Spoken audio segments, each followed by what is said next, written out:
हो स्वामी कृपया देवा या घरी न करावा अवैरू मस्तक माझा पायावरी मस्तक माझा पायावरी या वारकरी संताच्या भाग्यवंत मनोदया भाग्यवंत मनोदया शरण गेले पंढरीराया तरले तरते हा भरवता नाम धारकांचा ठसा विठ्ठला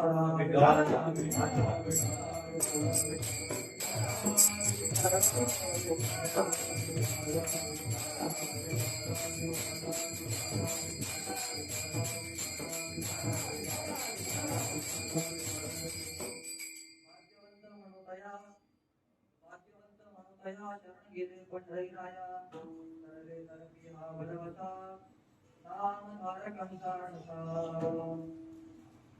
परंतु प्राप्त प्रसंगी कीर्तन रूपी सेवी करता ठेवले नव्हतं जगतसुंदर या जगतपुरुष कीर्तनाचा चार जनाचा भाग्याचा लक्षण सांगणारा अभंग आहे. भाग्य म्हणजे नेमकं काय असतं किंवा जीवनात आल्यानंतर एखाद्या गोष्टीला पाहून स्वतःकडे केव्हा भाग्यवान म्हणता येईल त्याला त्याचं चिंतन तुकोबारांनी अभंगातून केलं. आपल्या दृष्टीने भाग्याचा विचार केला तर ते म्हणतात की ते भाग्य वेगळं आहे आणि तुकोबारांच्या दृष्टीने जर भाग्याचा विचार केला तर ते म्हणतात की ते भाग्य वेगळं आहे. आपण ज्याला भाग्य म्हणतो त्याला तुकोबारा भाग्य म्हणत नाही आणि तुकोबारा ज्याला भाग्य म्हणतात त्याला आपण भाग्य म्हणत नाही.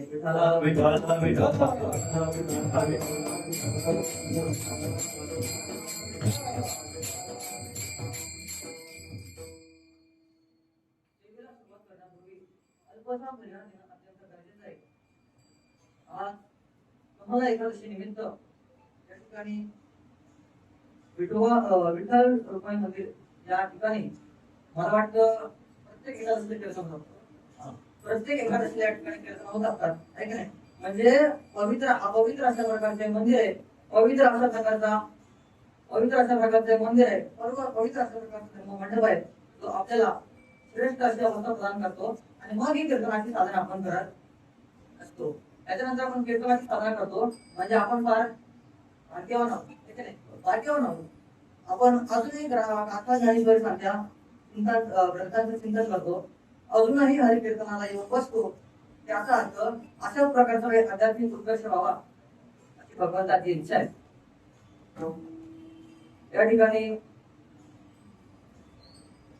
ज्ञानेश्वर माऊली प्रासादिक भजन मंडळ या मंडळातर्फे या मंडळाचे अध्यक्ष आपले वाढवणे बाबा असतील, फटाके बाबा असतील, दुबळे बाबा इतर सर्व मंडळींच्या तर्फे मला या ठिकाणी सेवा करण्याची संधी मिळालेली आहे की नाही. कारण हा सर्व पवित्र अशा प्रकारचा आपला धर्म मंडप आहे. हा पवित्र अशा प्रकारचा भगवंताचा मांडव आहे की नाही. त्याला मांडव म्हणू आपण. हा पवित्र अशा प्रकारचा भगवंताचा मांडव आहे. ज्या मांडवामध्ये आल्यानंतर संसारातले सगळे तांडव शांत होण्याची शक्यता आहे की नाही. शांत होण्याची शक्यता आहे. हा पवित्र अशा प्रकारचा भगवंताचा मांडव आहे. ज्या मांडवामध्ये एखादा कौरव जरी आला तर तो पांडव होण्याची शक्यता आहे.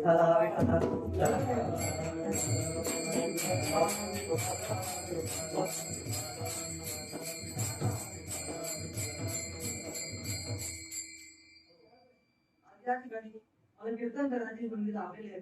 परंतु कीर्तनाला सुरुवात करण्यापूर्वी परिवारामध्ये मला काहीतरी महत्वाच्या गोष्टी सांगायच्या आहेत. ज्यावेळी माझं पहिलं कीर्तन या ठिकाणी झालं आपल्या वर्तनगरला माऊलींच्या मंदिरामध्ये माझं पहिलं कीर्तन झालं 3 जून 2024 म्हणजे आतापासून 2 वर्षांपूर्वी या ठिकाणी माझं कीर्तन झालं. भागवत एकादशी निमित्त कीर्तन झालं आणि ज्या दिवशी माझं कीर्तन झालं त्या दिवसापासून काही महिना आधी आपले गुरुवर्य हरिभक्त पारायण एकनाथ बाबा सदगीर यांनी मला एक शब्द टाकला होता की तू तरी कीर्तनाचा अभ्यास करायला सुरुवात कर.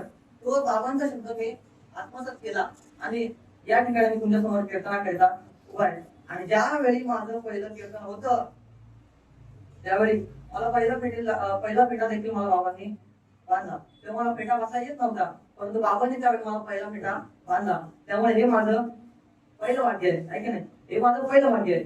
दुसरं भाग्य आपल्याला जर सांगायचं झालं तर असं या ठिकाणी आपले वैकुंठवासी हरिभक्त पारायण निवृत्ती बाबा सदगीर यांना जाऊन आज आपल्या बाजूला जाऊन 20 दिवस जवळ झाले आणि 20 दिवस झाले.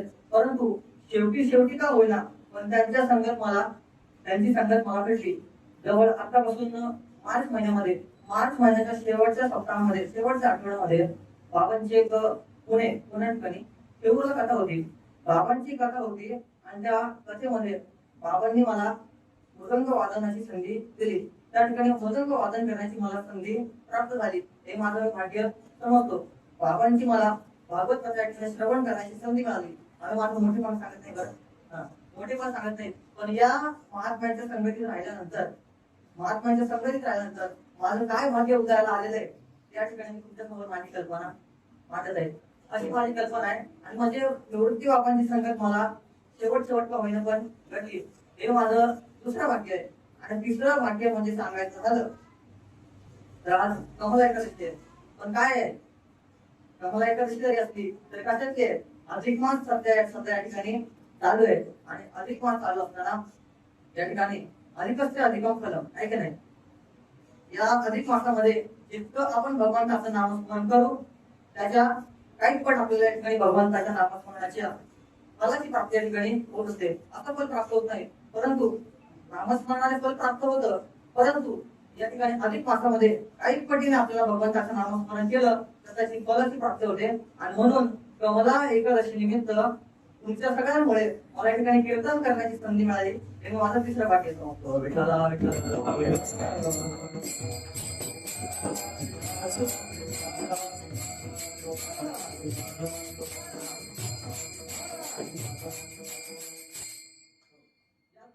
माझी 3 भाग्याच्या कल्पना मला आल्या त्या ठिकाणी तुमच्या समोर मांडल्या आहे की नाही. मग आता या ठिकाणी वाढवणे बाबा सध्या गावाला काही कारणास्तव ते गावाला गेलेले आहेत. परंतु वाढवणे बाबा म्हणा, फटांगरे बाबा असतील, उघडे बाबा असतील, या सर्वांच्या माध्यमातून मला या ठिकाणी सेवा सुपूर्द करण्यात आलेली आहे. आणि त्या निमित्ताने या ठिकाणी उपस्थित आहेत. या ठिकाणी जितके काही श्रोतृवृंद आहेत तर त्या श्रोतृवृंदाच्या चरणी श्रोतृवृंद असेल, या ठिकाणी मृदंग वादक असतील, गायक असतील, सर्वांच्या चरणी साष्टांग प्रणिपात करतो आणि भगवान परमात्म्याच्या संकीर्तनाला आरंभ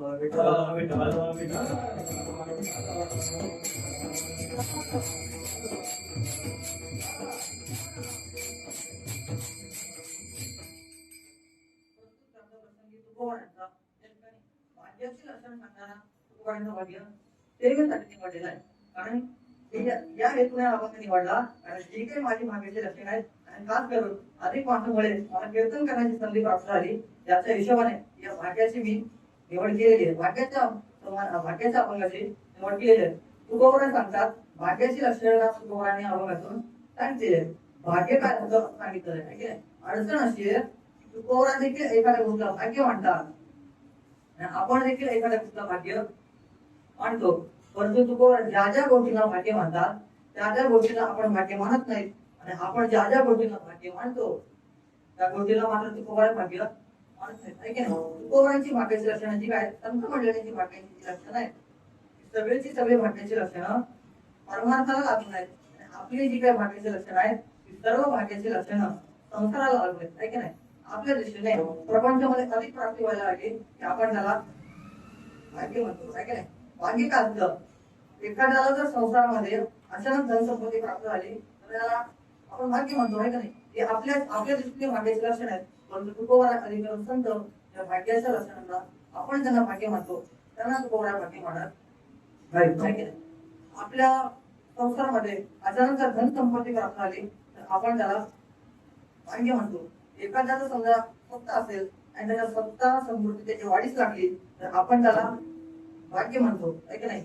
एखाद्याच्या जीवनामध्ये जर काही ऐश्वर्य होतं आणि त्या ऐश्वर्यामध्ये जर वाढ झाली तर आपण म्हणतोय त्याचं भाग्य आहे का नाही. एवढा नावलौकिक होता आणि त्याच्यामध्ये अधिक लौकिकपणा आला की आपण म्हणतोय त्याचं भाग्य आहे. म्हणजे संसारामध्ये जर एखाद्याच्या जीवनात त्याच्या संसाराचा विस्तार झाला तर सामान्य मनुष्य त्याला भाग्य म्हणतो.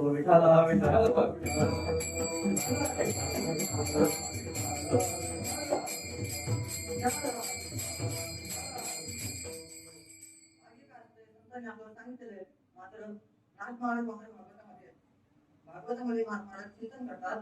दयात्री प्रपंचाचा अतिविस्तार म्हणती तयाचे भाग्य थोर आहे की नाही. दयात्री प्रपंचाचा अतिविस्तार, ज्याचा प्रपंचाचा अतिविस्तार झाला त्याला मात्र आपण सगळे भाग्य म्हणतो.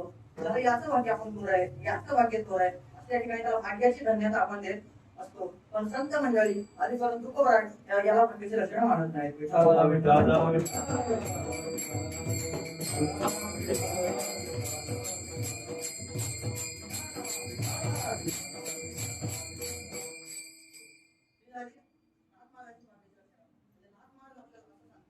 ज्याचा प्रपंचात अति विस्तार झाला त्याला आपण भाग्याची लक्षणं दाखवताना त्याच्याकडे बोट दाखवत असतो. परंतु तुकोबा अधिकारी संत या सर्व सांपत्तिक गोष्टीला भाग्य म्हणत नाहीत. त्या सांपत्तिक गोष्टी म्हणून या सर्व सांपत्तिक गोष्टींना तुकोबा अधिकारी संत भाग्य मानत नाही. भाग्यकारी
सर्व कुठल्यातरी गोष्टीचा अनुकूळ अंतराने मुळं भाग्य तरी नव्हे धन पुत्र दारा. इथे भाग्याचे लक्षण आहेत असं तुकोबाराय म्हणतात. ऐक नाही, भाग्य तरी नव्हे धन, भाग्य तरी नव्हे पुत्र आणि भाग्य तरी नव्हे दारा. ते दोन्ही गोष्टी तुकोबाराय भाग्य म्हणत नाही. बघा, अचानक धन संपत्ती प्राप्त होणे आमचं दिसणं काय आहे? भाग्याचं लक्षण आहे. ऐक नाही, समजा आता कीर्तन संपलं आणि उद्या तुम्ही ठाणा स्टेशनला गेला. ठाणा स्टेशनला गेल्यावरती तुम्हाला असं ते लॉटरीचं दुकान दिसलं आणि त्या दुकानात तुम्ही लॉटरीचं तिकीट घेतलं, आहे की नाही? आणि समजा तुम्हाला परवाच्या दिवशी असं कळलं की आपल्याला लॉटरी लागली. असं काही होतं नाही, तुम्ही घेऊ पण नका बरं नका. समजा तुम्हाला परवाच्या दिवशी असं कळलं की आपल्याला लॉटरी मात्र लागलेले 5 कोटी रुपये आपल्याला एकत्र मिळणार आहेत. 5 कोटी रुपये समजा तुम्हाला पुढच्या एखाद्या दिवशीपर्यंत जर मिळाले तर तुम्ही त्याला भाग्य म्हणणार की नाही म्हणणार? बोलत जरा काय म्हणणार की नाही म्हणणार? हो नाही काही म्हणणार की नाही म्हणणार? निश्चित भाग्य म्हणणार. अचानक धन संपत्ती प्राप्त होणं हे आमच्या दृष्टीने काय आहे? भाग्याचं लक्षण आहे. धन प्राप्ती होणे आपल्या भाग्याचं लक्षण आहे. दुसरं काय सांगितलंय? पुत्र प्राप्ती. पुत्र प्राप्ती होणं हे आमच्या दृष्टीने काय आहे? भाग्याचं लक्षण आहे की नाही? निसर्गाने आपल्याला जर सहजरित्या पुत्र प्राप्ती पुत्र असं घडवून दिलं तर बरं, पण एखाद्याच्या जीवनामध्ये जर असं नसेल तर आम्ही काय करतो? निराळ प्रकारचे प्रयत्न करतो. आहे की नाही? डॉक्टरकडे जातो, वैद्याकडे जातो, गुजरातला जातो, एखाद्या तांत्रिकाकडे जातो, एखाद्या मांत्रिकाकडे जातो, आहे की नाही? तेवढं जर झालं नाही तर आपल्या धर्माची मांत्रिक सोडतो आणि दुसऱ्या धर्माच्या मांत्रिकाकडे जातो. म्हणजे येणं पुत्ररत्नाची प्राप्ती झाली पाहिजे याच्याकरता आपण काय करत असतो? आपल्या आर्थिक प्रयत्न आपण प्रयत्न करत असतो. म्हणजे पुत्र प्राप्ती होणं हे आमच्या दृष्टीने काय आहे? भाग्याचं लक्षण आहे. काय भाग्याचं लक्षण आहे. बरं, दारा प्राप्ती होणं, आपलं लग्न होणं, आपला संसार सुरू होणं हे देखील आमच्या दृष्टीने काय आहे? भाग्याचं लक्षण आहे. की नाही? पुत्र प्राप्ती होणं भाग्याचं लक्षण आहे का? मला अनुभव नाही म्हणून मी तुम्हाला विचारतोय. काय भाग्याचं लक्षण आहे का? भाग्याचं लक्षण आहे सर्वांना आपण मानतो. पण जर तुकोबर आहे आणि संत सर्व गोष्टीला भाग्य मानत नाही. भाग्य म्हणत नाही. भाग्य तरी नव्हे धन पुत्र दारा. आहे की नाही? धन पुत्र दारा प्राप्ती होणं याला तुकोबर आहे मात्र भाग्य मानत नाही. त्या संपत्ती गोष्टी आहेत ज्या आपल्या दैवाने प्राप्त होणाऱ्या गोष्टी आहेत. पण अचानक जर प्राप्त झाला तर त्याला भाग्य म्हणायचं कुठलंही कारण नाही. तुकोबर त्याला भाग्य मानत नाही. आपण त्याला भाग्य म्हटल्याशिवाय राहत नाही.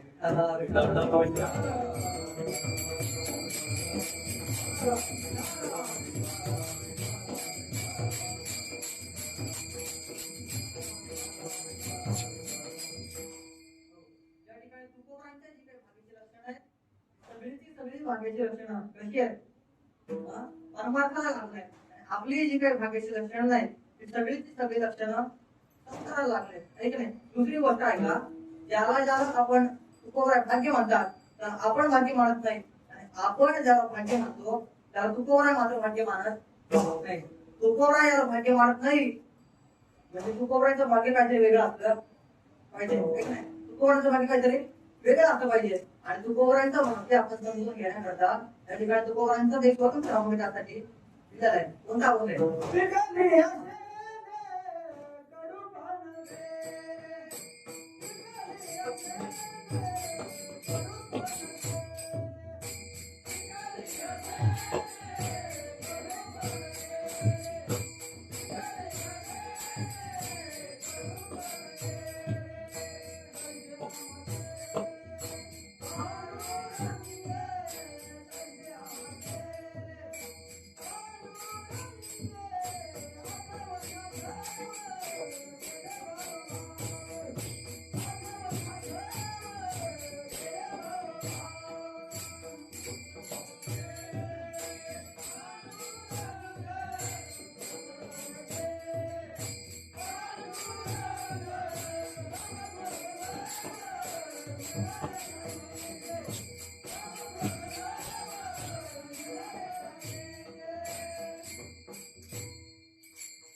आठव गेला भावा भाव झाला स्वयमेव पांडुरंग.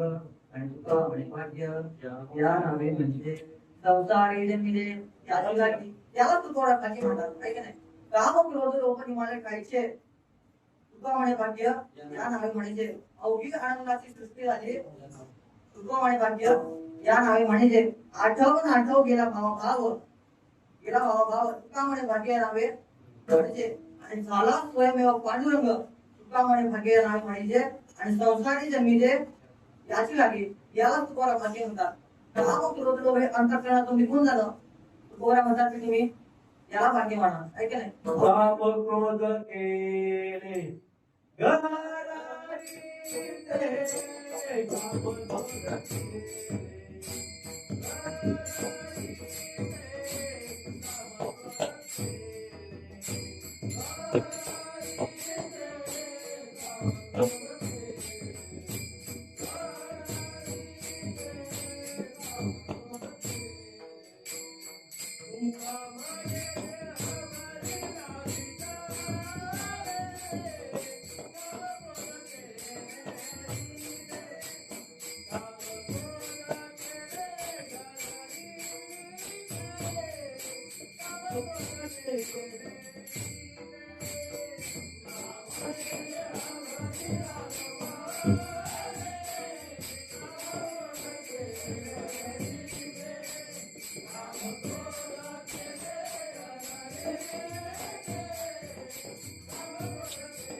निघून जाणं तुकोरा बोलतात तुम्ही याला भाग्य म्हणा. अवघी सृष्टी आनंदाची झाली याची आपल्याला प्रचिती येणं तुकोरा बोलतात तुम्ही याला भाग्य म्हणा. आठव सगळं भगवंताजवळ विसरून जाणं तुकोरा बोलतात तुम्ही याला भाग्य म्हणा. आणि झाला स्वयमेव पांडुरंग म्हणजे सगळी भाग्याची लक्षणं कोणाचे तुकोरांचे सगळीची सगळी भाग्याची लक्षणं तुकोरांची नाही. तुकोरा बोलतात काम क्रोध अंतःकरणातून निघून जाणं याला तुकोरा भाग्य म्हणतात आहे का नाही. मला सांगावं आमच्या प्रत्येकाच्या अंतःकरणामध्ये काही ना काहीतरी इच्छा आहे की नाही. प्रत्येकाच्या अंतःकरणामध्ये काही ना काहीतरी इच्छा आहेत. आजवर जेवढ्या काही आमच्या इच्छा आहेत उद्या आमच्या केवढ्याच असतील की वाढलेल्या असतील आहे की नाही. आमच्या इच्छा वाढत चालल्या इच्छा आमच्या अंतःकरणात जात नाही क्रोध आमच्याकडून सुटत नाही आहे की नाही. काम क्रोध आपल्या अंतःकरणावर आहेत तरी पण आपल्याला त्याचं फारसं काही दुःख वाटत नाही का ना. आमच्या अंतःकरणामध्ये काम क्रोध लोभ हे सर्व आहे तरी देखील आम्हाला त्याचं काहीच वाटत नाही आहे का नाही. काम क्रोध लोभ हे अंतःकरणातून निघून जाणं तुकोरा मात्र यालाच भाग्य म्हणतात. मला सांगावं वास्तविक पाहता रागीट माणसाचा राग म्हणजे क्रोधी माणसाचा क्रोध हे भूषणाचं लक्षण आहे भूषणाचं लक्षण आहे भूषणाचं लक्षण आहे की नाही. दूषणाचं लक्षण आहे तरी पण एखाद्या व्यक्तीला ते भूषण वाटतं भूषण. प्रत्येक गावामध्ये एक ना एक तरी क्रोधी मनुष्य असतो की नाही. एक तरी क्रोधी मनुष्य प्रत्येक गावामध्ये असतो. मग तो क्रोधी मनुष्य त्याच्याजवळ कोणी जात नाही बोलण्याच्या भानगडीतच पडत नाही का बरं स्वभावामध्ये आहे की नाही. क्रोधाच्या स्वभावामुळे त्याच्याजवळ कोणी जात नाही तर पण अख्ख्या गावाला बोलून दाखवतो अख्ख्या गावाची बोलेल माझ्या समोर राहील काय आहे की नाही. असं तो अभिमानाने सांगतो आणि याचा चांगला आला अभिमान ठीक आहे. अभिमानाने काय सांगायचं अभिमानानं सांगायचं या सर्व काही गोष्टी नाही ऐक नाही. सर्व काम क्रोध लोभ अंतःकरणातून निघून जाणं विकाररहित होणं विकाररहित आपल्या अंतःकरणाचे सगळे विकार निघून जावे याला तुकोरा भाग्य म्हणतात ऐक नाही. पण आपलं कसं आहे आपल्या अंतःकरणात विकार असले की आपण त्याला भाग्य मानतो. ही सर्व भाग्याची लक्षणं आपल्या तुकोरांची विकलेत. तुकोरा ज्याला भाग्य म्हणतात तर आपण मात्र भाग्य मानत नाही. आपण मात्र ज्याला भाग्य मानतो तर तुकोरा भाग्य मानत नाही.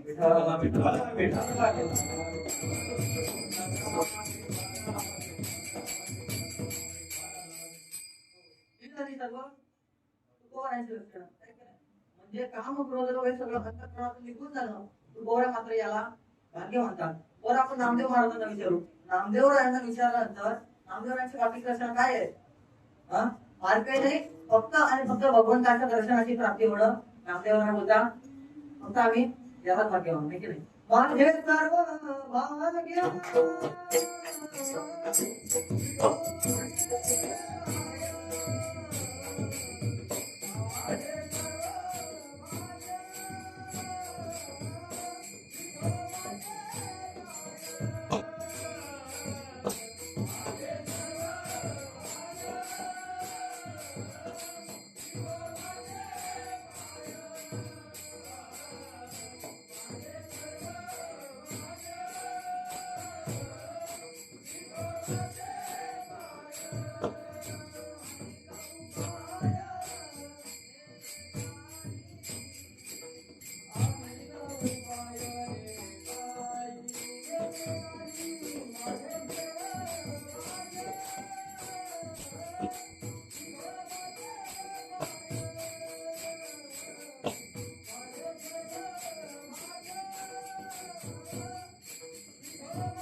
विठोबाचे पाय अनेक उपाय नामदेवराय बोलतात फार काही नाही फक्त आणि फक्त भगवंताच्या दर्शनाची प्राप्ती होणं नामदेवराय बोलतात आणि फक्त यालाच भाग्य मानणं आहे का नाही विठोबाचे पाय हेच आमचं काय ते भाग्य आहे दुसरं आम्ही कशालाच भाग्य मानत नाही अनेक उपाय हे काही हे झालं नामदेवरायांचं भाग्य आता आपण माऊलींना विचारू माऊलींना विचारल्यानंतर माऊली काय म्हणतात हरिपाठामध्ये सांगतात की नाही जास्ती भक्ती द्रौपदी अभक्त हरीची न भजत दैवत जो भजत नाही त्याला काय म्हटलेलं आहे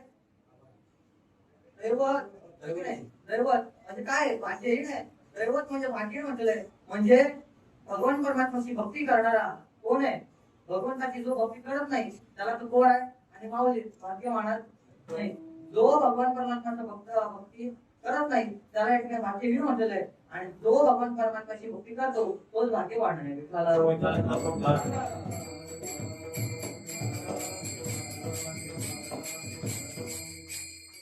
भाग्य काय असतं हे आपलं सर्व संतांनी सांगितलेलं आहे परंतु तुकोबा यातही एक पाऊल पुढे जाऊन आपल्याला त्यांचं स्वतंत्र वेगळं भाग्य सांगतात तुकोबांचं भाग्य वेगळं आहे तुकोबा बोलतात भगवान परमात्म्याची भक्ती करणारा भाग्यवान असेल आहे की नाही भक्ती केल्याशिवाय भगवान परमात्म्याचं नामस्मरण आपल्या मुखाला येत नाही भाग्य वाढीची असेल तरच भगवंताचं नामस्मरण आपल्या मुखाला येतं भाग्य वाढीची असेल तरच सत्संग येते हे मात्र खरं आहे परंतु तुकोबा असं बोलतात की एवढ्यावरच आपल्याला त्याचं भाग्य सीमित करता येईल असं नाही तुकोबाने याचे एक पाऊल पुढे जाऊन सांगायचंय की परमार्थाच्या प्रांगणामध्ये आल्यानंतर भगवंताची भक्ती करणारा भगवंताला शरण जाणारा नामस्मरण करणारा भाग्यवान असेल कदाचित तुकोबा याच्याही एक पाऊल पुढे जाऊन सांगतात की ज्यानं आपलं सर्वस्व भगवंताला समर्पित केलं त्यालाच आम्ही भाग्यवंत म्हणून आपण व्यक्त करतो भाग्यवंता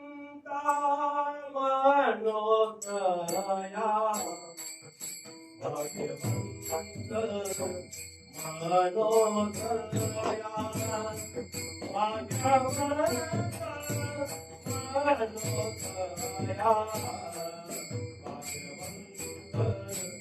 भाग्यवंत मनोदया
गेले त्यांना काय म्हणायचं भाग्यवंत कोण बोलायला लागले शरण गेले पंढरी राया जे भगवंताला शरण गेले त्यांना काय म्हणायचं भाग्यवंत म्हणून या शरण गेले पंढरी राया या ठिकाणी जे जे भगवंताला शरण गेलेले आहेत सर्वांना तुकोबाने भाग्यवंत असं म्हटलेलं आहे बाकीच्या विरोधात फार फार भाग्यवान म्हणतील तर या ठिकाणी काय म्हटलेलं आहे भाग्यवंत म्हणतो या ऐका जे शरण गेले त्यांना भाग्यवंत असं म्हटलेलं आहे ऐका असं तुम्ही म्हणायचं भाग्यवान वेगळं असतं आणि भाग्यवंत वेगळं असतं भाग्यवान म्हणजे काय भाग्यवंत म्हणजे काय अंतर थोडंच आहे पण चांगलं आहे थोडक्यात सांगतो वान म्हणजे आकरणाचा प्रत्यय कॉमन प्रश्न आहे कॉमन प्रश्न आहे वान हा व्याकरणाचा प्रत्यय आहे आणि तो वान व्याकरणाचा प्रत्यय जर एखाद्या शब्दापुढे लागला तर त्या ठिकाणी मर्यादा येते, आणि वंत व्याकरणाचा प्रत्यय एखाद्या शब्दापुढे जर लागला तर त्या ठिकाणी अमर्याद असते. मर्यादित असेल तिथं वान म्हणायचं आणि अमर्यादित असेल की नाही तर तिथं वंत असं म्हणता येतं. ठीक आहे? म्हणजे मला वाटतं मराठीमध्ये त्याला लिमिटेड आणि अनलिमिटेड असं म्हणतात. अनलिमिटेड सगळ्यांच्या डोक्याच्या माहितीत आहे, ठीक आहे? म्हणून मर्यादित असेल तिथं म्हणायचं वान आणि अमर्यादित असेल तर वंत असं म्हणता येतं. ज्याचं धन आपल्याला मोजता येतं त्याला म्हणायचं धनवान, आणि ज्याचं धन आपल्याला मोजता येत नाही की त्याला म्हणायचं धनवंत. ज्याचे गुण आपल्याला मोजता येतात त्याला म्हणायचं गुणवान, आणि ज्याचे गुण मात्र आपल्याला मोजता येत नाही की नाही त्याला म्हणायचं काय म्हणायचं गुणवंत म्हणायचं. ज्याची कीर्ती आपल्याला मोजता येते त्याला म्हणायचं कीर्तिवान, आणि ज्याची कीर्ती आपल्याला मोजता येत नाही त्याला म्हणायचं कीर्तिवंत. ज्याच्या रूपाचं आपल्याला वर्णन करता येतं त्याला म्हणायचं रूपवान, आणि ज्याच्या रूपाचं आपल्याला वर्णन करता येत नाही त्याला म्हणायचं रूपवंत म्हणायचं. तसं ज्याच्या भाग्याला मोजता येतं त्याला म्हणायचं भाग्यवान, आणि ज्याच्या भाग्याला मोजता येत नाही त्याला भाग्यवंत असं म्हणतात. एक ठिकाणी म्हणा भाग्यवंत म्हणा, भाग्यवंत असं म्हणतात. भाग्यवंत म्हणजे काय? ज्याला सीमा नसते, त्याला सीमा नाही, मर्यादा नाही, असं अमर्यादित असतं की नाही त्याला भाग्यवंत असं म्हणता येतं. अशी अमर्यादा कशामुळे होते? भगवंताला शरण केल्यामुळे अशी अमर्यादा येते. शरण म्हणजे काय असतं? आपल्या जवळचं सर्वस्व भगवंताला समर्पित करणं म्हणजे शरण जाणं असतं. शरणामध्ये संबंधाचे बारीक चिंतन करा. ज्या ठिकाणी भगवंताला शरण गेले त्याला काय म्हणतंय? भाग्यवंत म्हटलेलं आहे. म्हणजे तुम्हाला जर शरण जर जायचं असेल तर तुम्ही फक्त आणि फक्त भगवंताला शरण जा, अन्य कुणालाही शरण जाऊ नये. शरण जाण्याच्या योग्यतेचा केवळ भगवंत आहे, म्हणून फक्त शरण जायचं तर भगवंताला शरण जायचं आहे का नाही? गीतेमध्ये सुद्धा भगवान परमात्मा आपल्याला अशाच प्रकारचे वाक्य बोलून दाखवतो. सर्व धर्मांकडे तेज काम येतो शरण व्रज. बाकी सगळा धर्माचा धर्म म्हणजे कर्तव्य, बाकी सगळं कर्तव्याचा तू त्याग कर, पण मला मात्र तू शरण ये. भगवंताची शरणागती महत्वाची आहे.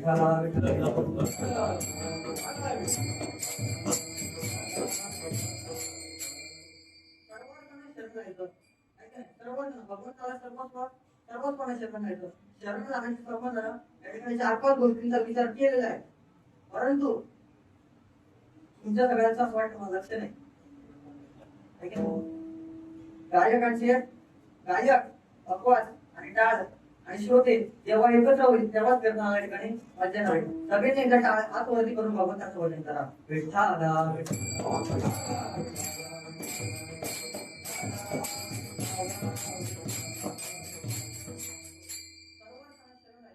शरण जाण्याच्या संबंधानं भगवान या ठिकाणी 4-5 गोष्टींचा विचार सापडण्याने सांगितलेला आहे. 3-4 गोष्टींचा विचार सांगितलेला आहे. अनुकूल्यस्य संकल्पः, प्रतिकूल्यस्य वर्जनम्, रक्षिती इति ईश्वरा, रक्षण करणारा ईश्वर आहे, आणि वक्तृत्व वर्णन करणारा. ठीक आहे? अशा सगळ्या गोष्टींचा विचार केलाय. अनुकूल असलेल्या जवळ करायचं आणि प्रतिकूल असल्याचा काय करायचा? प्रतिकूल असल्याचा काय करायचा?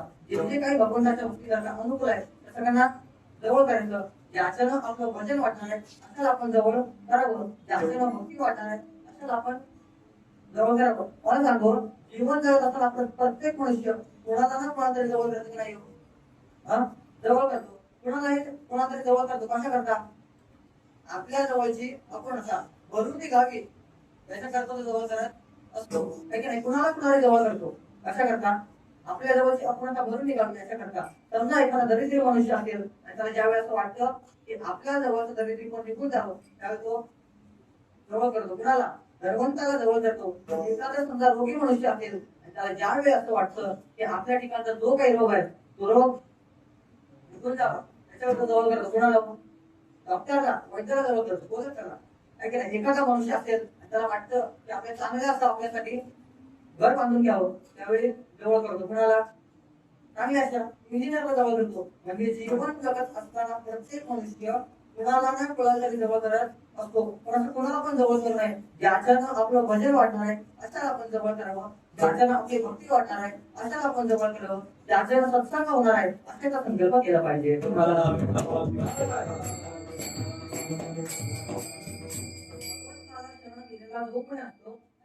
भगवंताला शरण केलेला जो कोणी असतो की नाही त्यानं आपलं सर्वस्व भगवंताला समर्पित केलं असतं. माऊली काय म्हणतात? माझे दयाचे मनसंकल्प माझाची वाहे ऐक नाही पुढे काय दृष्टी भोगी माझे रूप दयाचे मनसंकल्प माझाची वाहे दयाची वाचे माझे आला दृष्टी भोगी माझे रूप आणि दयाचे मनसंकल्प माझाची वाहे माऊली म्हणतात त्याच्या अंतःकरणातले जे काही संकल्प असतील सगळेचे सगळे संकल्प तो भगवंता करतात वाद काय काय व्हायचं नाही दयाची वाचे माझे आला आला म्हणजे काय वजन भगवंताचं वजन त्याच्या मुखाला भगवंताचं वजन एखाद्याच्या मुखाला आलं की तो भगवंताला शरणगत आहे असं समजायचं शरणागती संबंधाने चिंतन करा कोबरा पण या ठिकाणी असं म्हणतात की जो जो भगवंत परमात्म्याच्या शरण गेलेला आहे त्याच्या मुखाला भगवंताचं नाव आहे त्याला तुकोबरा भाग्यवंत असं म्हणतात ऐकलंय आणि ज्याच्या मुखाला भगवंताचं नामस्मरण आहे की नाही त्याला भाग्यहीन असं सांगितलेलं आहे भाग्य म्हटलेलं आहे ऐकलंय बघा तुम्ही चिंतन करताना काय बोलतो आहे तुका म्हणे अरे ऐक भाग्य दीना तुका म्हणे अरे ऐक भाग्य दीना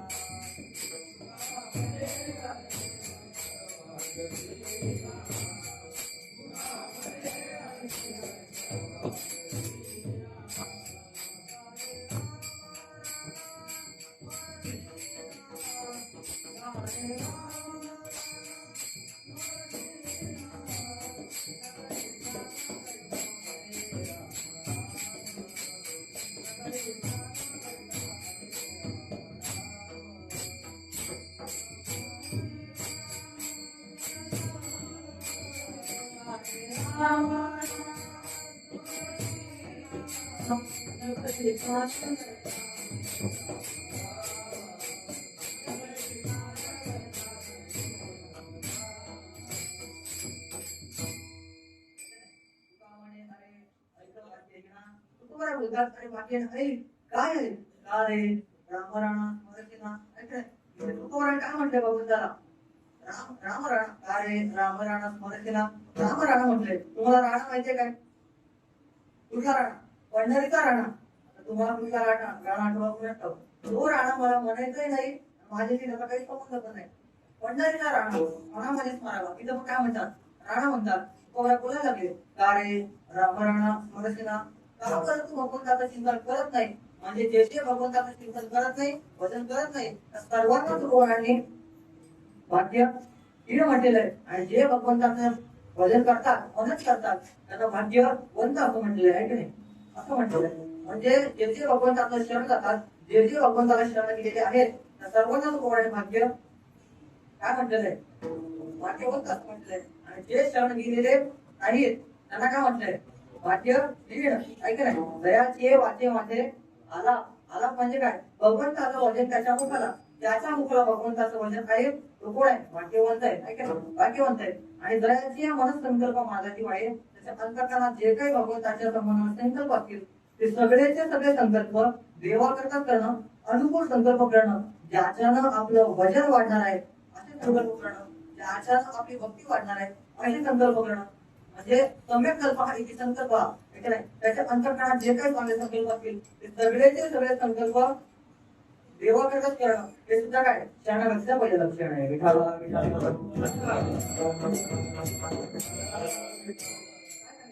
अनुकूल्याचा संकल्प पहिले सांगितलं अनुकूल्याचा संकल्प दुसरं काय सांगितलंय प्रातिकूल्यस्य वर्जन ऐक नाही जे जे काही भगवंताच्या भक्ती करतात प्रतिकूल आहे प्रतिकूल त्या सगळ्याचा काय करायचं आहे त्याग करायचा सगळं सोडून द्यायचं भक्ताची लक्षणं सांगायचं पण असं म्हणतंय की नाही विषय तो त्यांचा नारायण याच्या पुस्तक माझ्यासाठी महत्वाचं आहे नावडे जन धन आणि माता पिता म्हणजे तर काय केलं जन धन माता पिता याचा त्याग केला विठाला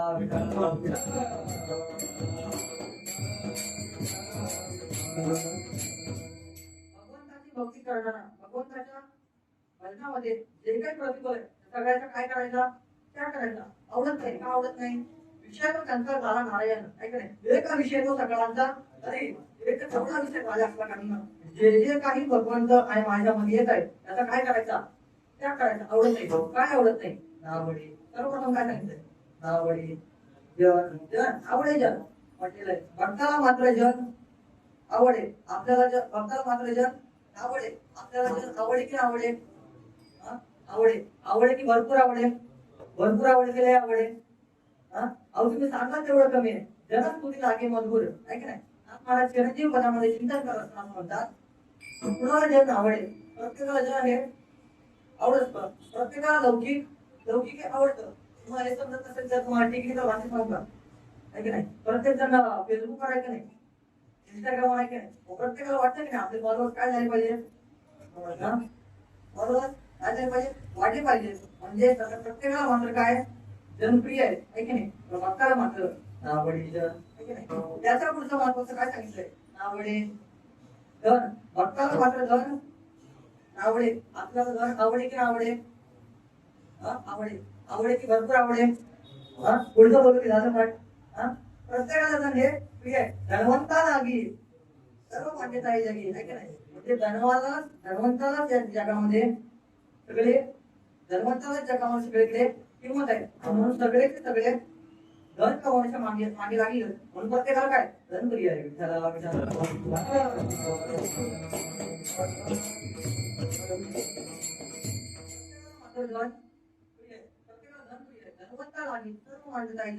म्हणजे धनाच्या मागे सगळे लोक मानणारे आहेत. प्रत्येकाला मात्र धन प्रिय आहे. भक्ताला मात्र नावडी धन आहे की नाही. याच्या पुढचं माझ्या महत्वाचं सांगितलेलं आहे की नाही. काय आहे नावडे माता पिता. भक्ताला मात्र माता पिता नावडे म्हणे. आता हे कसं काय, भक्ताला जन धन आवडे तिथपर्यंत बरं होतं, पण माता पिता आवडे आता हे कसं काय. माता पिता भक्ताला मात्र आवडे. वचन चरण काय होतं, विषय तो त्यांचा झाला नारायण. आणि तेवढा विषय झाला होता की नाही. म्हणजे याचा अर्थ भगवंताला तरी भक्ताला जन धन किंवा माता पिता आवडत नाही असं ती गोष्ट नाही. विषय तो त्यांचा झाला नारायण. नारायण विषय झाला असल्या कारणानं भगवंत आणि आपल्यामध्ये प्रतिबंध निर्माण करणारं जन नावडे. भगवंत आणि आपल्यामध्ये प्रतिबंध निर्माण करणारे धन नावडे. आणि भगवंत आणि आपल्यामध्ये प्रतिबंध निर्माण करणारे माता पिता नावडे. असं ऐकायचं ते. मग एवढं नावडे माता पिता ऐकून घेतलं मग विसंगती होती त्याची. नावडे माता पिता. भक्ताला मात्र जन धन माता पिता नावडे. ज्या जनामुळे भगवंताचं वजन कमी होत आहे जन मात्र नावडे. ज्या धनामुळे भगवंताचं वजन कमी होत आहे धन पण नावडे. आणि कैकई सारखी जर माता असेल तर ती सुद्धा नावडे. आणि हिरण्यकश्यपू सारखा जर पिता असेल तर तो देखील नावडे. म्हणजे त्यानं काय केलं, जन धन माता पित्यांचा त्याग केला. विठाला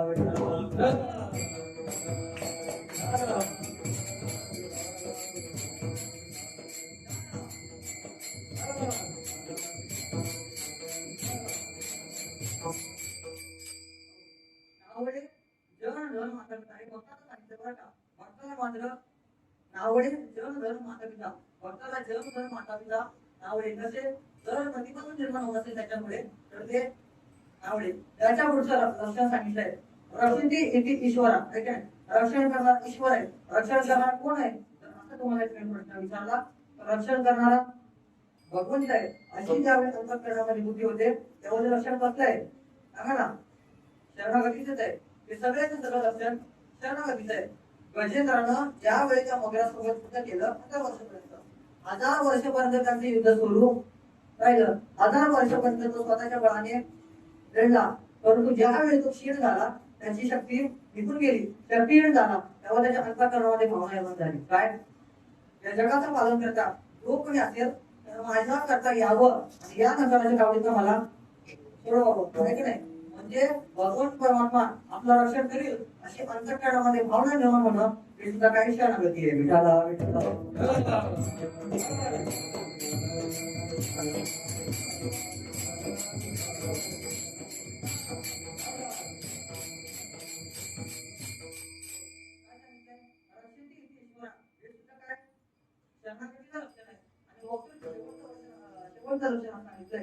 वक्तृत्व वर्णन काय, वक्तृत्व वर्णन आता म्हणजे भगवान परमात्मा आपलं रक्षण करील हे मात्र खरंय. भगवान परमात्म्यावर आपला 100% विश्वास असला पाहिजे, खात्री असली पाहिजे. भगवंत आपलं रक्षण करील 100% खात्री होती, परंतु 100% भगवान परमात्मा आपलं रक्षण करील असे अंतःकरणामध्ये भावना निर्माण हे सुद्धा काय आहे शरणागतीच आहे. काय शरणागतीच आहे.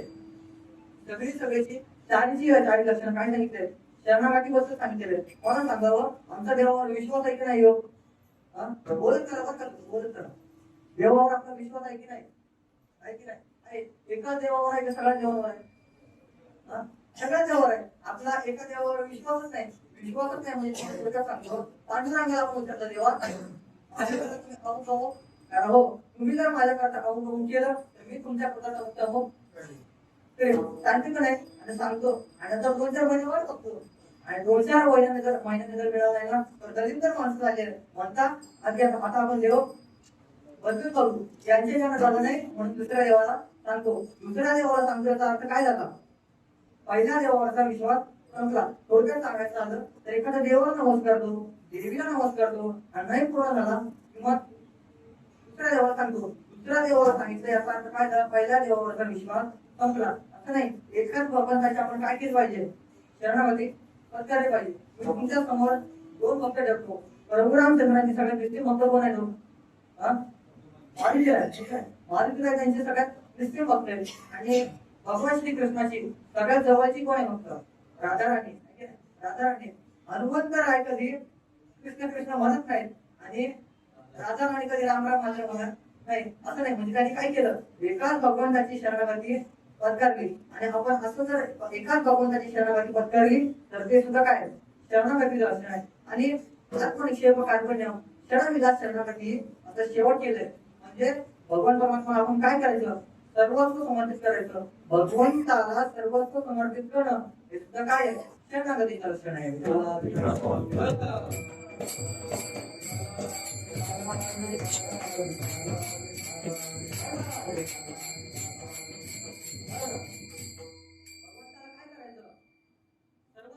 आपण काय करायचं?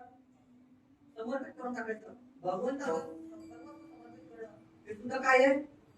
शरणागतीचं लक्षण आहे की नाही? शरणागतीचं लक्षण आहे. मला सांगू, आम्ही आमचं सगळं कोणाला सुद्धा समर्पित करतो? ज्या व्यक्तीवर आपला सर्वात जास्त प्रेम आहे त्याला आपण काय करतो?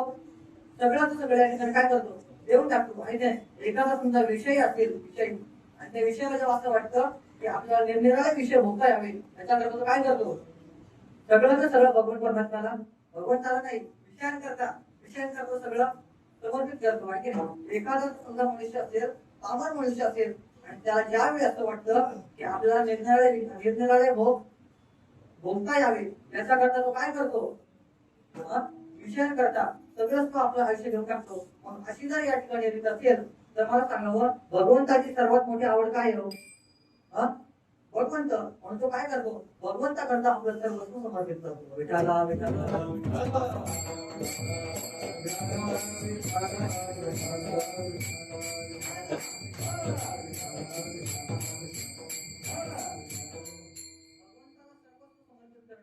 भगवंताला शरण जाणं या ठिकाणी काय सांगितलेलं आहे?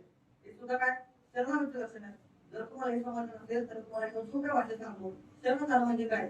इतर देवांशिवाय एका देवाशिवाय दुसऱ्या कोणाचाही आश्रय न करणं म्हणजे शरण जाणं असतं. आहे की नाही? असं एकाच भगवंताचा आश्रय करणारे, एकाच भगवंताला शरण जाणारे, एकाच भगवंताचं नामस्मरण करणारे, एकाच भगवंताला सर्वस्व समर्पित करणारे असे जे कोणी असतील त्याला काय म्हणतंय? भाग्यवंत म्हणतो या. शरण गेले पंढरी राया. शरण गेले पंढरी राया असं म्हटलंय. मग तुकोबारांना असं विचारलं, हे जे भगवंताला शरण गेले आहेत एकाग्रतेने शरण गेले सर्वांना भाग्यवंत म्हटलंय. मग असं भाग्यवंत म्हटल्यानंतर तुकोबारांना प्रश्न केला की बाबा भगवंताला शरण जाणं आणि आपल्या भाग्याची परिस्थिती होणं त्याचा काय कार्यक्रम लावतो म्हणजे असं तुम्ही का म्हणायला लागले?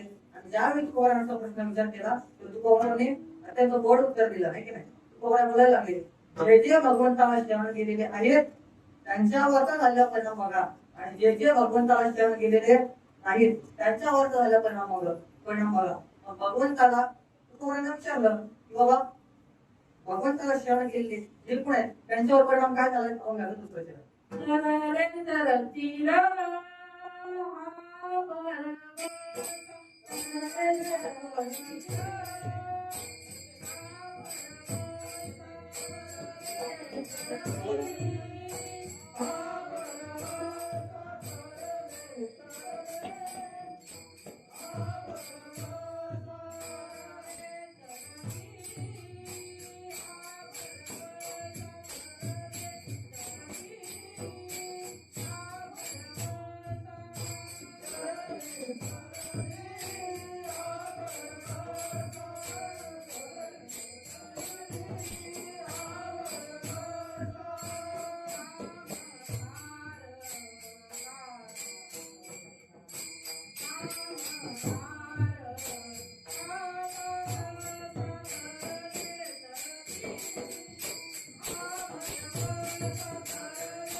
काय म्हणजे ते जे जे भगवंताला शरण गेले ते सगळ्याचे सगळे या ठिकाणी तरलेले त्याच्या पुढे आपल्याला असं सांगितलंय की भाग्यवंत म्हणून या शरण गेले पंढरी राजा तरले तरती हा भगवंता नाम धारकांचा ठसा आहे की नाही. तुकोबाने जे जे भगवंताला शरण गेले तर सर्वांना तुकोबाने काय म्हटलेलं आहे भाग्यवंत म्हटलंय. भाग्यवंत म्हटल्यानंतर तुकोबाने प्रश्न केला की बाबा तोच का भाग्यवंत भगवंताला शरण जाणारा तोच का भाग्यवंत. त्यांची आता या ठिकाणी 3-4 कारण तुकोबाने सांगितली. प्रथम कारण तुकोबाने सांगितलं की तरले तरती हा भगवंता नाम धारकांचा ठसा आहे की नाही. जे जे नामधारक आतापर्यंत आहेत सगळेच्या सगळ्या नामाने तरले अपुराचा नामधारकांचा ठसा. नामधारकांचा ठसा सांगितलाय म्हणजे काय जे जे भगवंताला शरण गेले यापूर्वी पण नामाने तरले आणि पुढे सुद्धा अनेक जण नामाने तरतील. भरवसा आहे विश्वास आहे खात्री आहे म्हणजे जे जे आतापर्यंत भगवंताला शरण गेले सगळ्यांनी काय झाले नामाने सगळेचे सगळे जण तरले आहे की नाही. कोण प्रश्न करतात नामे तरला नाही कोणा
चांगला विनवितो तुम्हाशी संत महंत सिद्ध ऋषी आहे की नाही. ज्यांनी ज्यांनी आतापर्यंत नामस्मरण केलं ते सगळेच्या सगळे नामाने तरले. तत्फलम पदा योगेन समाधेन तत्फलम लभते सम्यक् लोकेशो कीर्तना.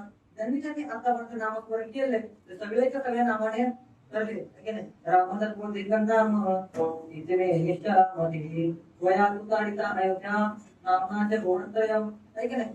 तुम्हाला थोडासा रामायणाचा प्रसंग सांगतो थोडक्यात सांगतो. मारुतीला एक वेळी कोणाचे रघुरामचंद्राचे पाय दाबत होते आणि पाय दाबत असताना मारुतीला पाय दाबत होते आणि सोबत मारुतीचं भजन चाललेलं आहे का नाही. जय राम जय राम जय जय राम मारुतीचं भजन चाललंय आणि मारुतीचं भजन चालू असताना त्यांनी रघुरामचंद्रांनी मारुतीला प्रश्न केला मारुतीला काय चाललंय म्हणे तुमचं काय चाललंय तुमचं काय नाही म्हणे तुमचे पाय दाबतोय आणि सोबत भजन करतोय असं म्हटलं ते कळतं की म्हणे मला परंतु आता मी प्रत्यक्ष तुमच्या जवळ आहे तर तुम्ही माझं भजन का बरं करताय आहे का नाही. जर एखाद्या वेळी जर मी पुढे लांब असेल तर तुम्ही माझं नामस्मरण केलं आठवण्यापुढे तुम्ही माझं भजन केलं तर ते ठीक आहे. पण आता प्रत्यक्ष माझे पाय तुमच्या हातामध्ये आहेत म्हटल्यावर तुम्ही माझं भजन का करताय असं यावेळी विचारलं. त्यावेळी मारुती असं बोलायला लागले म्हणजे रघुरामचंद्र बोलतायत की तुम्ही माझे प्रत्यक्ष पाय आहेत पाय तुमच्या हातात आहेत मग तुम्ही माझं भजन का बरं करताय का बरं तुम्ही माझं भजन करताय असं ज्यावेळी म्हणजे तुमच्याकडे या पाठीमागे काय युक्ती आहे म्हणजे तुम्हाला माझ्यापेक्षा माझं नामस्मरण महत्वाचं वाटायला लागले काय. मारुतीला बोलायला लागले सांगतो सगळं सांगतो उगाच मला बुद्धिमत्ता वरिष्ठ म्हणत नाहीत म्हणे आहे की नाही. पण बुद्धिमत्ता ओळख म्हणत नाही, सगळं सांगतो. त्याच्या आधी माझ्या एका प्रश्नाचं असं उत्तर द्या की तुमच्या नावाचं काय ते सामर्थ्य सांगा म्हणे, आहे की नाही. काय ते शब्द आहे, काय तरी शब्द आहे तो, तुमच्या नावाचं काय ते सामर्थ्य सांग, शक्ती प्रदर्शन करा म्हणे, आहे की नाही. काय तुमची शक्ती असेल तेवढी सांगा. असं ज्यावेळी मला प्रभुरामचंद्रांना विचारलं तेव्हा प्रभुरामचंद्र असं म्हणू लागले, माझी एवढी शक्ती आहे, एवढं माझं सामर्थ्य आहे, एवढी माझी ताकद आहे की जितके काही अयोध्यावासी आहेत सर्व अयोध्यावासींना तारून घेऊन पिढ्या मुंग्यात सर्व अयोध्यावासींना मी तारून घेऊन जाऊ शकतो, है की नाही. सगळ्या अयोध्यावासींना तारून घेऊन जाऊ शकतो. माझं त्यांनी असं फार गोड उत्तर दिलं. प्रभुरामचंद्र विचार लागले की असं का बरं तुम्ही म्हणताय, तर कारण सांगा मला. तेव्हा मारुती बोलतात की प्रभूजी आजचे जितके काही अयोध्यावासी आहेत त्या सगळ्या अयोध्यावासींना तुम्ही तारून घेऊन जाऊ शकता, मात्र तुमचं सामर्थ्य आहे, नामाचं एवढं सामर्थ्य आहे की नाम त्रैलोक्याचा उद्धार करतं.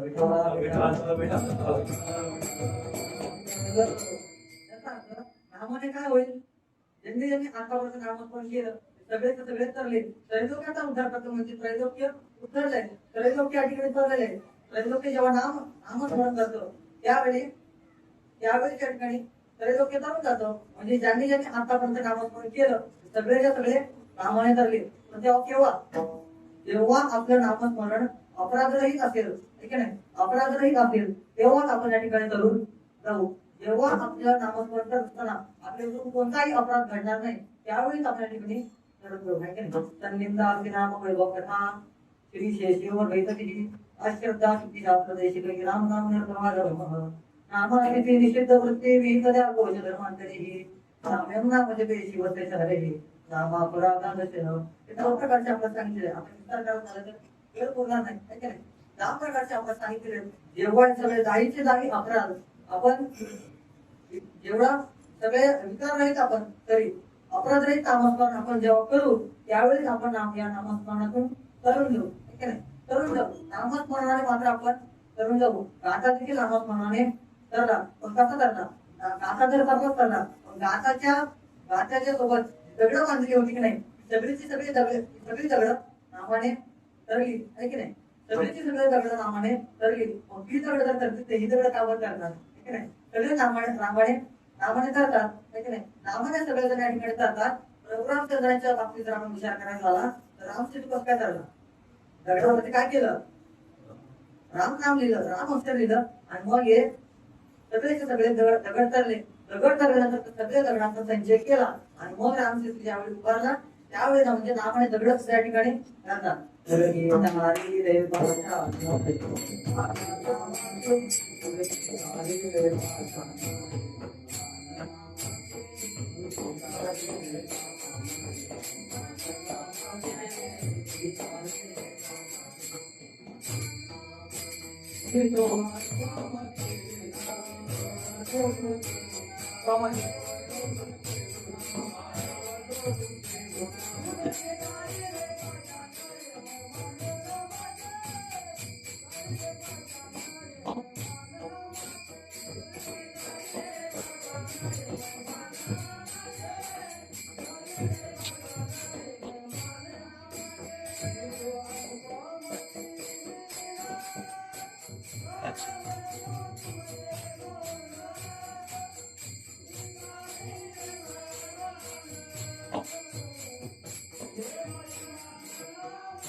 बदल करण्याची उमूड झाली का नाही. हे महिमान नामाचे म्हणजे नामाने एवढं सामर्थ्य की नामाने सगळेच्या सगळे त्या नामाने करले, काय का नाही करतात. हे मात्र पहिलं कारण सांगितलं. दुसरं कारण सांगतात की मुक्तीचे ते स्थळ भोळ्या भाविका निर्मळ. म्हणजे जो आतापर्यंत भगवंताला शरण गेलेला आहे त्याला भोग देखील प्राप्त झाले आणि मुक्ती देखील प्राप्त झाली.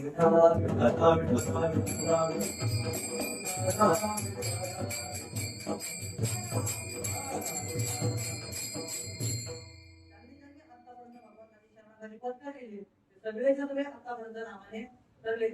नामाने तरल्यानंतर त्यांना भोग देखील प्राप्त झाले आणि मुक्ती देखील प्राप्त झाली. 4 प्रकारच्या मुक्ती आहेत. सर्वपथा, समीपथा, स्वरूपथा आणि सायुज्यता. हे चारीची 4 मुक्ती त्याला प्राप्त झाल्या. ठीक आहे नाही, 4 मुक्त्या प्राप्त झाल्या म्हणजे भगवंताला शरण गेला दुर्मिळ असेल त्याला काय आहे, 4 मुक्त्या प्राप्त झाल्या आणि त्याला भोग देखील प्राप्त झाले. उदाहरण सुद्धा माझं घ्या. ठीक आहे नाही, सुद्धा माझं तुम्ही उदाहरण पहा. जे सुद्धा माझे भोग पाहिले नव्हते सगळेचे सगळे भोग सुद्धा मला मात्र प्राप्त झाले. तुम्ही उदाहरण सुद्धा माझं पहा. उदाहरण उपमन्यूचं घ्या. उपमन्यूचं पहा, पूर्वाचं पहा, सगळ्यांचं पहा. गजेंद्राचं पण तुम्ही उदाहरण या ठिकाणी घेऊ शकता. ठीक आहे नाही, ज्यांनी नामस्मरण केलं त्यांना भोग देखील प्राप्त झाले आणि मुक्ती देखील प्राप्त झाली. आहे की नाही. बरं, या सगळ्यांचं सोडा, तुम्ही फक्त गोकुळाचं पहा बरं. गोपाळ देखील काय म्हणतात, नाही देखील येथे मिळे भोग सुखाचे तोळे. आहे की नाही, त्यांनी ज्यांनी नामस्मरण केलं त्यांना भोग देखील प्राप्त झाले. गोपाळ या ठिकाणी असं म्हणतात की आम्ही जे कधी भोग पाहिले नव्हते सगळेचे सगळे भोग आम्हाला भगवंताला शरण गेल्यानंतर आम्हाला सगळेचे सगळे भोग प्राप्त झाले. याचा नंतर पटेल त्यांचा भोग सोडून द्या. तुम्ही काय कीर्तनकाराला विचार बरं, कीर्तन सुद्धा काय म्हणतो, कीर्तन काय म्हणतो, नाही देखील ते मिळे भोग सुखाचे सोहळे. आहे की नाही, भोग सुखाचे सोहळे असं म्हटलेलं आहे. म्हणजे कीर्तनकार सुद्धा भोग देखील त्याला प्राप्त होतात. तर कीर्तनकार पण जाऊ द्या, एखादा वारकरी होता वारीमध्ये जाऊ द्या, त्या वारकऱ्याला विचारा बरं घरी जास्त जेवण की वारी, उत्तर काय, वारीत जेवढे पदार्थ असतात घरी जेवढे पदार्थ असतात वारीमध्ये तेवढेच असतात की त्याच्यावर अधिक असतात, अधिक असतात. आहे की नाही, वारीमध्ये घरी फक्त वर्ष 12 महिन्यात कधीतरी आपल्याला पंचपक्वान्न आपल्या नशिबी पडतं. पण वारीत मात्र दररोज 2 वेळेला आपल्याला पंचपक्वान्न आपल्याला एक ठिकाणी खायला मिळतं. म्हणजे मला सांगायचं काय, एवढा सामान्य विचारापासून तुम्ही पुढे झाला. ज्यांनी आतापर्यंत भगवान परमात्म्याचं नामस्मरण केलं त्यांना भोग देखील प्राप्त झाले आणि मुक्ती देखील प्राप्त झाली. एवढं पण जाऊ द्या, तुम्ही फक्त एखादा 7 दिवस सप्ताहाला जा बरं का, 7 दिवस सप्ताहाला जा, आपल्याला सगळे भोग या ठिकाणी प्राप्त होतील. सगळे भोग आम्हाला त्या ठिकाणी प्राप्त होतील बरं का. बरं 7 दिवस पण जाऊ द्या, तुम्ही फक्त एकच दिवस कुठला तरी जा बरं, कुठे सप्त्याला एकादशीचा असला तरी, एकादशीचा असला तरी आणि काय नाही हो, पूर्वी जेव्हा आपल्याला एकादशी असायची फक्त आणि फक्त खिचडीवर भागवायला लागायचं. आता पण आपल्याला खिचडी पण मिळते, साबुदाण्याची वडे पण मिळतात, मिसळ पण मिळते, डोसा पण मिळतो, काय पण मिळत सगळं आम्हाला असं माहित नाही. बरोबर आहे तिथं अजून काय असेल तर सांगा. सगळे भोग या ठिकाणी आम्हाला प्राप्त होतात. म्हणजे मला सांगायचं काय, मला एकच सांगायचंय, म्हणजे भगवान परमात्म्याला शरण गेल्यानंतर जो भगवंताला शरण गेलेला आहे त्याला सगळेचे सगळे भोग प्राप्त झाले, भोग देखील प्राप्त झाले आणि मुक्ती देखील प्राप्त झाली. कुणाला मुक्ती प्राप्त झाली, भगवान परमात्म्याला शरण गेलेले सगळेच पहा, सगळ्यांना या ठिकाणी मुक्ती प्राप्त आहे की नाही. भगवंताला शरण गेलेल्याला भक्ताला मात्र मुक्ती प्राप्त झाली. त्याच्यात फार सगळं नवल नाही, परंतु भगवंताला शरण गेलेला शत्रू जरी असला तरी त्याला काय आहे, मोक्ष प्राप्त आहे का नाही. शत्रू कैवल्य आहे की पवित्र वैरी आहे तिथे असं म्हटलेलं आहे की नाही. म्हणजे जे आतापर्यंत नामस्मरण केलं सगळ्यांना भोग प्राप्त झाले. भक्त जरी असला तर त्याला भोगच प्राप्त आहे, मोक्ष प्राप्त आहे. आणि तो शत्रू जरी असला तरी त्याला काय, मोक्ष प्राप्त होईल. तो अगदी पुतळेसारखा जरी असला ना, रावणासारखा असला तरी सुद्धा त्याला काय, त्याचा उद्धार होणार आहे. ठीक आहे, त्या सगळ्यांचा उद्धार होणार आहे. म्हणजे शत्रूचा या ठिकाणी शत्रूचा देखील या ठिकाणी उद्धार होतो. भोगाचं पण स्थळ आहे आणि मुक्तीचं पण स्थळ आहे. कोण्या करता भोळ्या भाविका निर्मळ आहे का नाही, जे अंतःकरणाने भोळे साधे ते भगवंताला शरण गेले किंवा भगवान परमात्मा त्यांना अशा प्रकारची फळ देत असतो. आहे की नाही. म्हणजे ज्यांनी आतापर्यंत नामस्मरण भगवंताचं केलेलं आहे त्या सगळ्या भोळ्या माणसांना काय झालंय, भोग देखील प्राप्त झाले आणि मुक्ती देखील प्राप्त झाली. त्याच्या पुढचं वाढ सांगितलं की ज्यांनी म्हणजे पहिलं आपल्याला सांगितलं की जे आतापर्यंत भगवान परमात्म्याला शरण गेले, ज्यांनी भगवंताची शरणागती पत्कारली सर्वांना काय, सगळे नामाने तरले हे पहिलं कारण आहे की नाही. दुसरं कारण या ठिकाणी असं सांगितलं ज्यांनी भगवान परमात्म्याचं नामस्मरण केलं त्यांना भोग देखील प्राप्त झाले आणि मुक्ती देखील प्राप्त झाली. आहे की नाही. सगळ्यांना मुक्ती प्राप्त झाली. जे भगवंताला शरण गेलेले भक्त आहेत किंवा सगळे असू द्या सगळ्यांना या ठिकाणी काय मुक्तीच प्राप्त आहे, मोक्षच प्राप्त आहे. आणि शेवटचं कारण या ठिकाणी असं सांगितलेलं आहे. काय सांगितलंय? तुकोबाराय बोलतात, आम्ही सांगतो मग तुम्ही भगवंताला शरण जाऊ नका. आम्ही सांगतो माणूस शरण जाऊ नका. वेदांनी सांगितलंय म्हणून तुम्ही भगवंताला शरण जा. वेद अनंत बोलीला अर्थ ऋतुकाची साधना काय? विठो माझी शरण जावे हे रेटा नाम गावे. म्हणजे भगवान क्रमांकाचं नामस्मरण आपण केलं पाहिजे. सांगितलं मग अशी वगैरे वगैरे. म्हणजे भगवान क्रमांकाचं आपण नामस्मरण केलं पाहिजे. नामस्मरण केल्यानंतर आपल्याला सगळं प्राप्त होईल. पहिली गोष्ट आपण भगवंताच्या नावाने करून जाऊ. दुसरी गोष्ट भगवंताला शरण गेल्यामुळे भोगही प्राप्त होतील आणि मुक्ती देखील प्राप्त होईल. आणि शेवटचं धर्मात सांगितलं की आम्ही सांगतो म्हणून तुम्ही भगवंताला शरण जा असं नाही. आम्ही सांगतो म्हणून तुम्ही भगवंताला शरण जाऊ नका. वेदांनी सांगितलंय म्हणून तुम्ही भगवंताला शरण जा. शास्त्राने सांगितलंय म्हणून तुम्ही भगवंताला शरण जा. आणि या ठिकाणी जे जे कोणी शरण जाणार असतील सर्वांना तुकोबाराय मांडी होतं म्हटले. आपण झालं शेवटचं चरण. गायली पुराणी गायली पुराणी गायली पुराणी गायली पुराणी गायली पुराणी गायली पुराणी गायली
भाग्यवंत म्हणतया भाग्यवंत म्हणतया शरण गेले पंढरराया.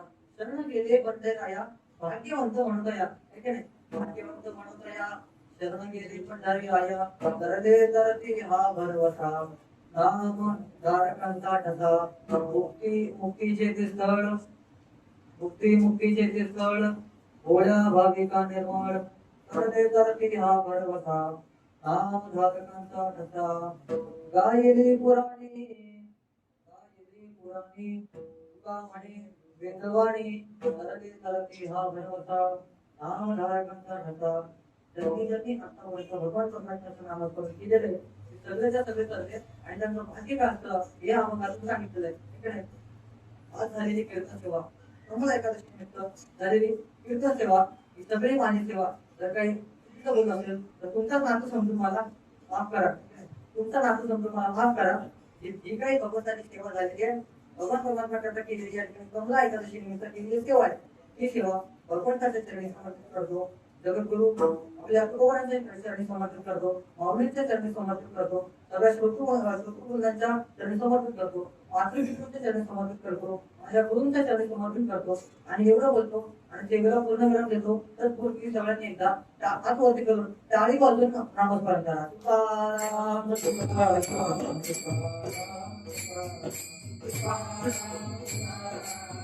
तुकाराम